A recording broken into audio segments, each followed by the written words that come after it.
Welcome and good afternoon. My name's Kamish Orr. Today we're going to be talking about a couple of pieces of media that I've consumed recently. Both of them actually relate to the Yankees, and it's just coincidental that I happen to consume them at about the same time or read and watch them at about the same time. So I thought I'd share my thoughts. And those two sources are The Yankee Way, which is it's a book. I'm gonna have to look up to see. Let's see. Andy Martino. Andy Martino is the author of the book, and it's called The Yankee Way. And then the second media that I consumed was I watched The Captain, which is the 2022 miniseries, if you will, about Derek Jeter. I don't know how I never knew that that was out or it escaped me or whatever the case, but I had a chance to watch that after learning that it was out, and loved Derek Jeter, and so I wanted to watch that. And it's interesting that there's a lot of overlap between those two sources. So I'm going to talk about that, talk about what I thought about the book, what the book's about a little bit, and then talk about the mini series, if you will, about Derek Jeter and what I learned and that kind of thing as well. So let's start with The Yankee Way, which is a book. Some may call it an autobiography or, excuse me, a biography of Brian Cashman. But it really is a little bit more than that. It's more than that. I mean, Cashman's obviously heavily in the book because he's been with the Yankee organization since he was a 19-year-old intern in like 1986, I think. So he's been around for 38, going on 39 years of the Yankee organization. Obviously not GM during that whole time, but starting as an intern, working his way up. He was in the room when some of these decisions were made to kind of see how the Yankees have progressed over those years. But the book actually even goes back a little bit before that. And what it does is and I think it'd be a good book if you're a Yankees fan, especially, but even if you're not a Yankees fan, to see how baseball organizations have adapted over the years with new technologies and that kind of thing. So the book starts talking about the way Yankees would recruit players and that kind of thing, and how that has changed over the years, as I said, with technology and so forth. Really, it accelerated with Gene Michael at the helm, um, who was a part of the organization for quite a long time himself, um, and continued from there. I guess is what I would say. Gene Michael, though, is one of the primary architects of what the book calls the Yankee Way. And what the Yankee Way is it's a system. It was a written system for how they would recruit, develop, and look for players to be part of the organization.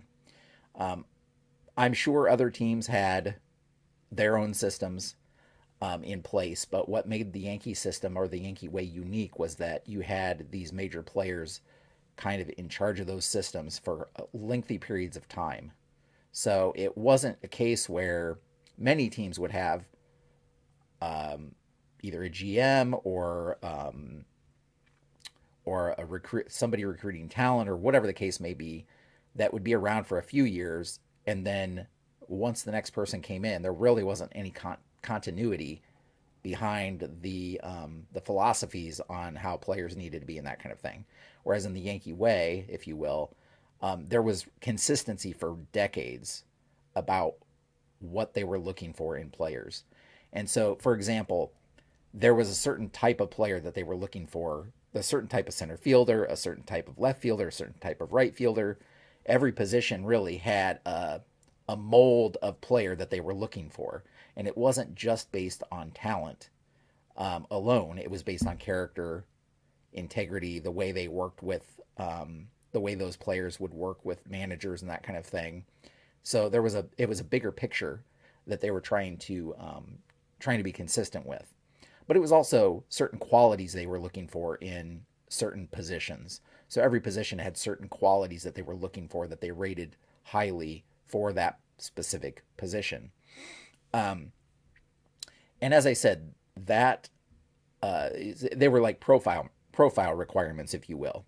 So a plan, and it was written. It was a thick binder of written notes that has since turned into like zip flash drives and that kind of thing, of course, as technology has advanced.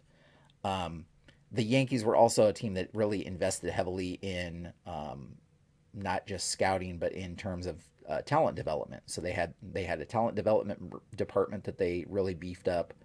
Um, I'd say a little bit before other teams were really focusing on that kind of thing, so that they could a locate the right players that fit the profile and get them through the system successfully to the major league level.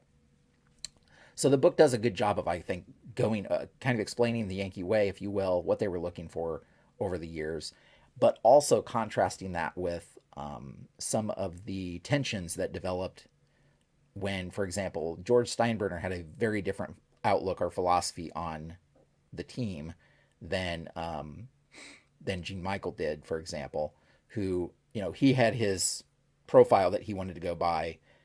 But Steinbrenner was willing to trade players away at the drop of a hat to try to build the best team at that time without really thinking down the road, if you will. He wanted to always win that championship, which part of the Yankee way is you want to win the World Series every year, of course. But I'd say in Steinbrenner's case, it was more short term. I think he was willing to trade a Jorge Posada or a Bernie Williams, for example, that were coming up through the system. Um, Derek Jeter. He was willing to trade guys that that Michael knew were like part of the long term plan, if you will. Fortunately, like in Steinbrenner's case, he left the team for a few years. He was banned from the team for a few years because of his relationship with some gambling. Um, a man that was heavily involved in gambling and that kind of thing. So he was banned for a few years, and without him at the helm, they could kind of really get this to play, get the Yankee way to really play out instead of worrying about having players traded off. Um, and again, that worked so well that that's what really built those teams of the '90s, the late '90s to 2000 to early 2000s. That's what really built those teams, was the following the Yankee rule book, if you will, to get those teams in a place that they could be dominant, because they were looking for specific qualities in these players. I'm sure other teams were also looking for qualities. Again, what makes it unique is that you had consistency over decades, so that they could really lay some long-term plans and be thinking way down the road and kind of watch those plans come to fruition, if you will. Of course, Brian Cashman's heavily involved because as I said, he's been with the organization, and he's kind of the common thread, if you will, from the old style um, thinking in the '80s all the way up until today. Now, um, I think the book also does a good job of talking about how things have changed over the years as new technologies, as really in depth uh, video and ball, pitch tracking and all of these statistics that you have at your fingertips now. Um, you know, there's always video going that people can watch. They can break down by pitch. They can, I mean, all sorts of things that they have at their disposal now. And again, the Yankees invested heavily in those systems as technology changed. And so the book does an interesting job of showing kind of those transitions from the old style, where Gene Michael was very good at having, like, he'd have a kind of a gut feeling, if you will, about certain players. He could watch a player and have real insight on how and on whether that player was going to be a good fit for the Yankees or not within a short amount of time, just based on like instinct and his experience and knowledge that was internalized. Um, and then that transition to more of the real modern data based, statistic based decision making that takes place now. And one could argue that some of that stuff has gone away a little bit. Um, but again, I think that that's where the book talks about that tension between um, kind of some of those philosophies and ownership's um, desire to win at all costs in the moment, if you will. So really, really interesting book. fascinating book. Again, if you're a Yankees fan, you'll enjoy seeing some of the insights that it brings. But even if you're not a Yankees fan, I think it's interesting to see kind of the inside story of a team as they've changed and developed over the years in their thinking about players and fit for the team and that kind of thing as things have changed. And so that brings me to the other media that I consumed, which was the miniseries called The Captain. It was a 7 episode. Each one was about an hour. Documentary basically about Derek Jeter. And of course, Derek Jeter's heavily, they sit down with him, they're interviewing him, they're interviewing people that knew him, they're interviewing people that were around him to really get the true story about Derek Jeter's life. From his high school days and his childhood all the way through to his retirement and after his retirement. And so I thought that was fascinating as well, because again, a lot of that factored heavily, and there were some commonalities that I'd read about in the book, and then I'd see them play out in the documentary or the miniseries as well. And I'd say the things that stand out to me. I mean, I went in with obviously with a really high opinion of Derek Jeter. Definitely a first ballot Hall of Famer, no question about that at all. I don't think anybody would question that, other than the one. I think he missed by one vote being unanimous, was it? In any event, great career, but I really didn't know some of the background of what was going on. So, the documentary talked about like being playing in New York and the media and how much under the microscope scrutiny you get when you're playing in New York, and how he'd go out anytime he'd go out, there'd be stories about what he was doing, why he's busy out partying instead of getting ready for baseball, or whatever the case may be. There'd be those stories. But a couple things really stood out, and again, this miniseries came out in 2022, and there was a segment on how on his relationship with P. Diddy, which I thought was interesting, and how close their relationship was, and how he'd get invited to parties and that kind of thing. Now looking back, obviously with the lens that we have in 2025 as I record this, a way different outlook on P. Diddy and relating to P. Diddy and that kind of thing than they would have had even in 2022. I don't think, I think if Derek Jeter had been involved in anything, it probably would have come out because of how high profile he was, and how much scrutiny he was under at all times. And so I don't necessarily think there's anything there, but it's just interesting hearing that in the documentary and thinking, oh boy, that's a little problematic. But I'd say the other couple of things that really stood out to me that, and again, I maybe have read about this, but really drove it home watching watching things unfold was, his two main things. It really focused on his interaction with Alex Rodriguez, of course, as well as his interaction with Brian Cashman. It's very clear in watching the series that Derek Jeter was one of those people that if you crossed him, you were cut out of his life as much as possible, for the most part. So if you did what he considered disrespecting him or whatever, or you weren't loyal, or you weren't truthful or honest, or he couldn't trust you, he cut you out completely. So it was interesting how that applied to his relationship with Alex Rodriguez. Alex Rodriguez and him started very close. They'd stay at each other's houses. They were friends until a couple of instances where Alex Rodriguez made comments in the press, being interviewed, that I think from his point of view, he wasn't doing anything incorrectly or saying anything wrong or anything like that. But taken in the context, it made Derek Jeter think, wow, is this someone I can really trust? He commented, I think it was the second time, he commented I think it was Esquire,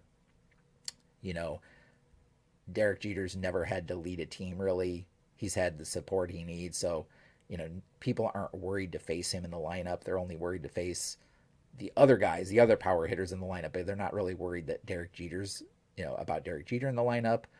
So he hasn't really had to lead. of course, those are hurtful comments to Jeter, and so that really caused the rift in their relationship, even up through the time that Alex Rodriguez came to the Yankees.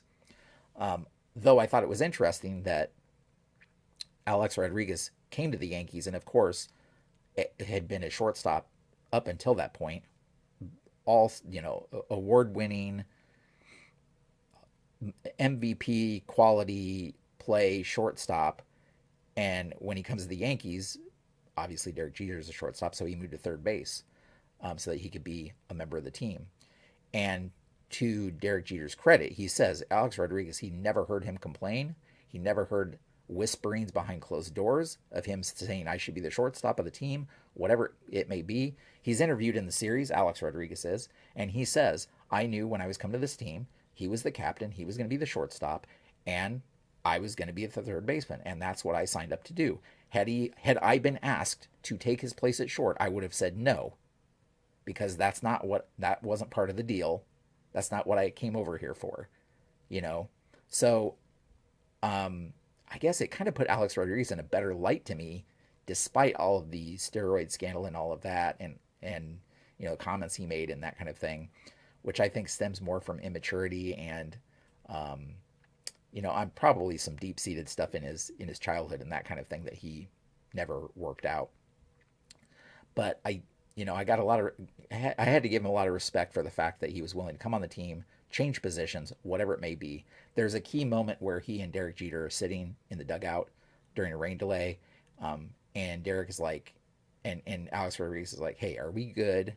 And Derek Jeter's like, kind of iffy about it, and he's like, I just don't understand why you would come here and change positions. I wouldn't do that. I couldn't do that. There's no way I could do that. It doesn't make sense to me why you would do that at the top of your career. Saying this to Alex Rodriguez, at the top of your career, you come here and change positions. And so, in a way, Jeter didn't quite respect him for that decision. But to me, that's like a totally selfless decision. He wanted to be on a championship team and was willing to do whatever it took to do that, even if it meant switching positions. So that was interesting to me, that here we have a case where Jeter, who again, I hold him up to be a Hall of Famer, but he was not willing to make those changes. Even if it had been for the better of the team, he was not willing to make those changes. So that was interesting. And then, of course, his relationship with Brian Cashman, which again was very, very solid, but because there were a couple of times with free agency arguments, it caused some tension between them. There was a case where some of their negotiating got into the press when it was very specifically like Jeter was like, let's keep this to ourselves and not get it out in the press. And it got out in the press. So he took that as an affront to him because they went behind his back and did that. He didn't feel like they totally respected his value on the team. And especially the second time he went into free agency when he was kind of aging and wasn't putting up hadn't been putting up the numbers that he put up in his prime, but he was still hoping to get high dollar value. And from the Yankees' perspective, again, it's a business from their perspective to a certain degree. So they wanted, obviously, to bring him back as the captain of the team and, the face of the Yankees and all of that. But so they actually offered him more than market value for him, but not as much as he thought he should get. So very interesting there in their negotiations and that kind of thing. And that's where Derek Jeter kind of came to the realization, okay, this is a business to them. The loyalty isn't necessarily there. If they were, they'd pay me what I was asking for. And so there was some tension there it was interesting to watch and hear about. And I knew that this stuff went on, but it was interesting to see kind of some of that detail and stuff come out as the series went on. So yeah, again, very interesting stuff. I'd say it made me see, again, I still like Derek Jeter and all, but it made me see him in a little bit of a different light. Because again, as he aged, he refused to go to a different position, continued to be the shortstop, and he had such a reputation and stuff that no manager was going to move him. Nobody would come up to him and tell him, even though he wasn't putting up top quality numbers necessarily in some of those years. But again, it never crossed his mind to change positions. Now he says in the series, had the manager moved him to a different position, he would have said okay, and he would have been, he would have accepted it. But nobody ever asked him, and he wasn't going to voluntarily do it because in his mind, a winner doesn't do that. Doesn't say, hey, I'm not great anymore. It was his job to go out there and give 110% every day, which he did. So it never crossed his mind to say, take me out of the lineup or move me down in the order or let's put me in a different position or whatever. It was his job to be the best shortstop he would possibly be on the Yankees team, if that makes sense. So it never crossed his mind to change. And because of his reputation, no manager was going to take that first step and try to change it either.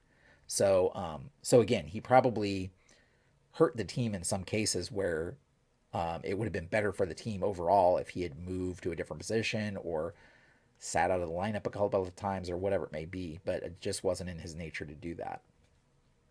So again, I thought both were very interesting. It was also interesting the relationship between the two, between the book, The Yankee Way, and the miniseries The Captain, because there was some overlap in there, talking about negotiating contracts and that kind of stuff that I thought was interesting. But I appreciated I just appreciated seeing the whole story and getting a little bit more in-depth view about Derek Jeter himself and about Brian Cashman and how the Yankees were run. So thought I would come share my thoughts, share a couple of those thoughts. If you're interested in the Yankees, of course, you probably want to check these out if you haven't already. And even if you're not a Yankees fan, I think both of them were really, really great. The documentary was really well written. It wasn't just even though it was about Derek Jeter, didn't just paint him in a rosy light. It really showed all aspects of Derek Jeter, a pretty balanced perspective, I would say, because they interviewed all sorts of people about him that worked with him over the years. So really great. I would recommend reading The Yankee Way and watching the miniseries, if you will. And that's where we will leave things today. I appreciate you coming by and watching. Thank you so much for supporting the channel. Just a little bit of a different video today. And with that, thank you so much again, and have a great day.